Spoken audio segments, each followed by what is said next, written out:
right, people, let's get to rolling. Let's get to rolling. It's gonna be a little shaky till I get on the freeway. I just watched. I'm over here at St. George. If you ever been to St. George got roundabouts.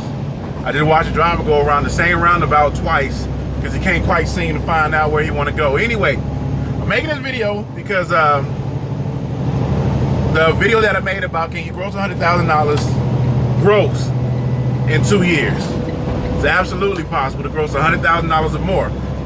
The reason why I say gross and not net is because the gross is the undefined number that you made doing the job that you do.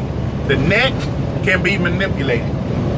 Once you take out truck fees, insurance, maintenance fees, IFTA, so on and so forth. So the net can be manipulated. Now, the game goes, if you gross, and we're gonna use just $100,000 as an example. If you gross $100,000, you need to learn how to keep as much as that $100,000 to yourself. Now, somebody gonna post on here, or somebody posted on the last video, it doesn't matter if you grossed $100,000 if you only brought home $30,000. If you only brought home $30,000, you don't know how to do your numbers. And that's where the fun comes in, people. I know it sounds weird, but that's where the fun comes in. That's when the game gets exciting. Because now you need to figure out, if you only made $100,000, if you only grossed $100,000 that year, how can you keep as much money of that to yourself? Now, if you grossed $100,000, I'm assuming, I don't know the numbers.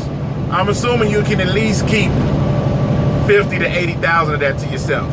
But here's the thing, you don't have to just gross $100,000. $100,000 is a base number. There's a guy who did a response to the $100,000 video where he said he grossed $147,000. He works over at Snyder, picking his own loads. I forget the brother's name. He got a lion on his icon, Brado something. But I just used the $100,000 number as a placeholder. Of course, you want to aim higher than that, because there's a lot of people out here that's not grossing $100,000. So don't think just $100,000 that's where you plateau. No, not at all. Jeffrey L showed one of his check stubs from Snyder. I think he grossed $172,000. Now, the exciting part of the game comes in is when you can figure out how to keep as much of that money to yourself as possible. Keep it in your pocket, in your bank accounts, in your IRAs, in your CDs, in your 401ks as possible.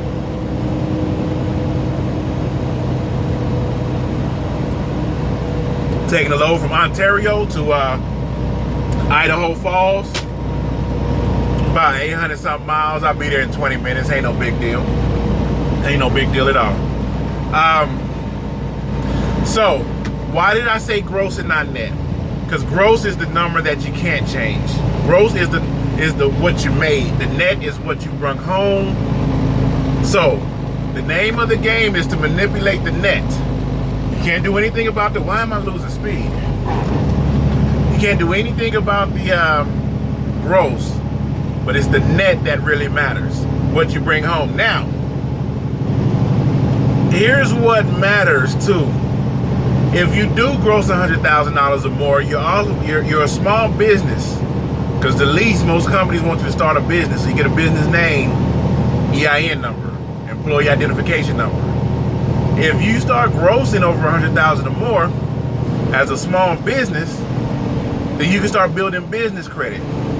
It's true you don't technically want to start financing, but to have your business, and I just forgot the name of it just that quick. If somebody was to, y'all help me out, if somebody was to appraise your business or to say what your business is worth, they're going to look at your gross and not your net. You get what I'm saying? So you'll look good on the business front because your gross is high for a small business, and it's your job to play on the back end with the net. Okay, you might not need to run 72, you might need to run 65, because instead of, if you run 72, you're only getting 6.9. If you run 62 to 65, you'll get 8 to 10 gallons miles per gallon.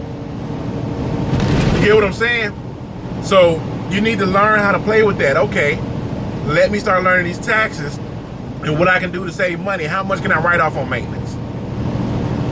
How much can I write off on per diem? How much can I write off on food? How much can I write off on personal time? How much can I write off on business trips?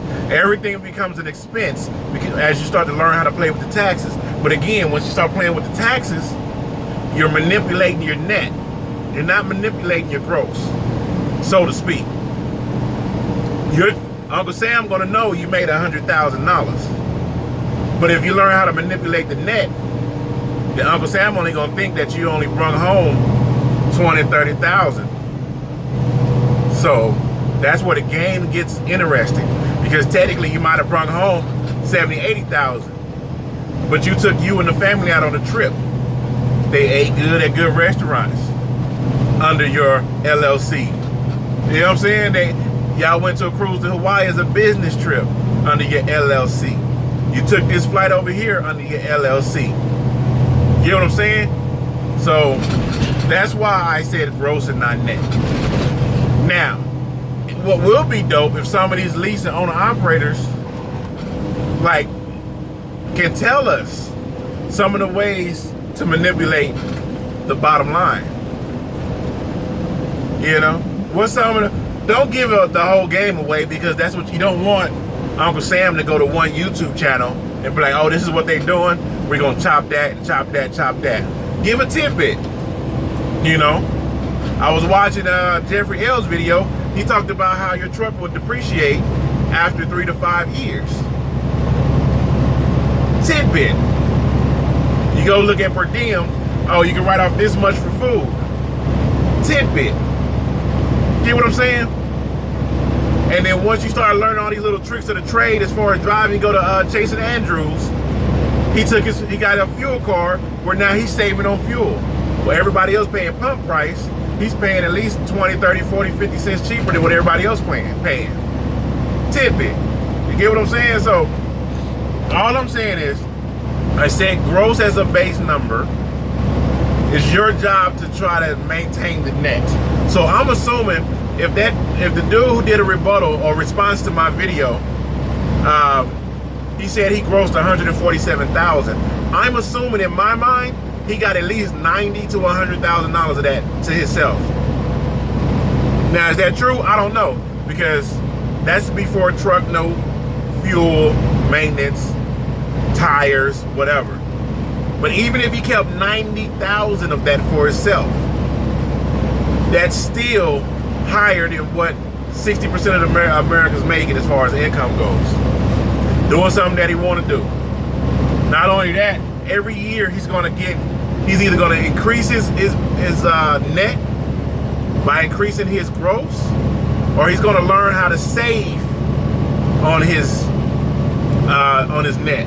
He's going to learn, like, okay, I buy tires over here, they charge 12% tax.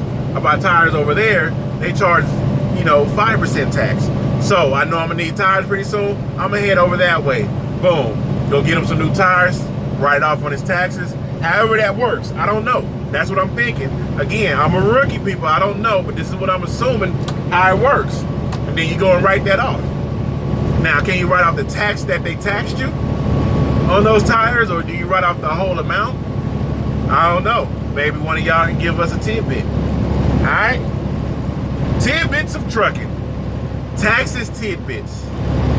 TTB'S. There it is. All right. TTB'S, trucker tidbits. Just give us your insight. Give us a little tidbit on how you save money out here on the road. If you're a lease or owner operator, even if you're a company driver, what do you do to save money out here on the road? Instead of doing this, I do this. Instead of going to the truck stop buying 2 cases for $8, I go to Sam Club, buy 1 case for $3.50. Anyway, it's TRB throwing this out there, asking for the community to partake. A call to action, baby. Give us some TTB'S about how to save money, how to work the taxes, and different things like that. Help the community. You know what I'm saying? It's all about the drivers, right?